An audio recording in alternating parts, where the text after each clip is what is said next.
here at another video reflection to shave a bit of time while I go up. Today is January the 21st.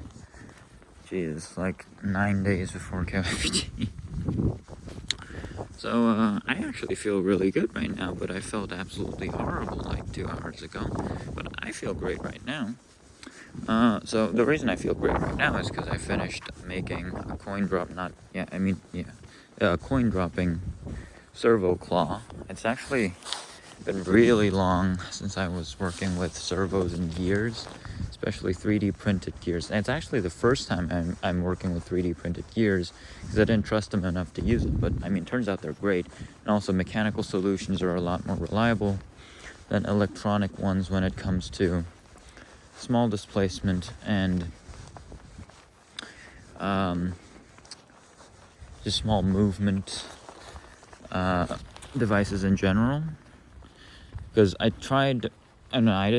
made a ring dropping machine with solenoid actuators, and that was incredibly unreliable, whereas using servo motors in a claw and 2 coupled gears was like, I'm surprised at how simple and reliable it is. It's just crazy, honestly.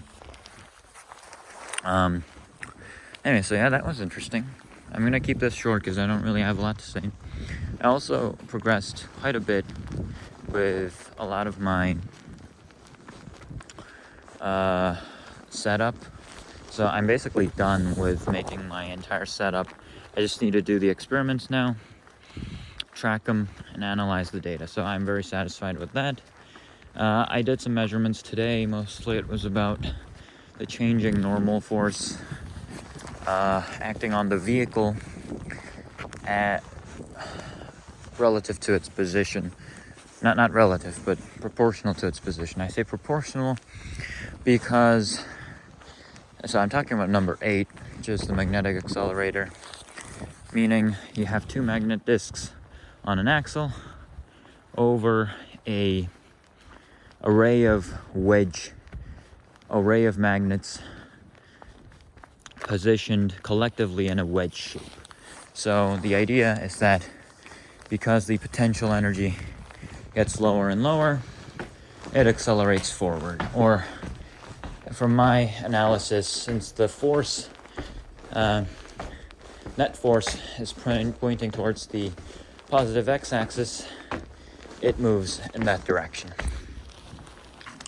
Yeah, but that's basically it. Okay. But anyway, so the thing is, depending on its position and its distance between the disc magnets and the fixed magnets, its normal force changes, meaning more rotational loss or rotational resistance, because increased normal force means more friction, or not more friction, but rotational resistance is proportional to normal force. That's why.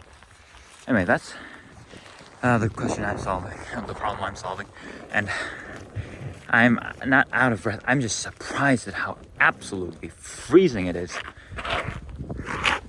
Like, oh my god, like my hands are like freezing off. And I did this yesterday, so I would know. It is not supposed to be this cold normally. I mean, it's cold, yeah, but like, I feel like I'm gonna get hypothermia and frostbite within like the next 10 seconds. And it's only been like, what, 4 minutes since I stepped out? God, that's crazy. Anyway, it's a cold night, and I can finally go to bed. Yippee! And I also finished making 12, so that's a huge relief. I just need to finish making 7 and 5. 5 got added to the list, which is very annoying, but honestly, it's not that difficult, so I'll just go ahead and make it. And finally, I can focus on solving my own problems, which would be fantastic. Yeah, but basically that's about it. I'm gonna go sleep now. It's freezing cold. Okay, bye-bye. One more. Actually, I don't see Orion today, so and I also don't want to bother. Oh my god, my hands are freezing. Okay, bye-bye. See you tomorrow. Have a lovely day. Whew.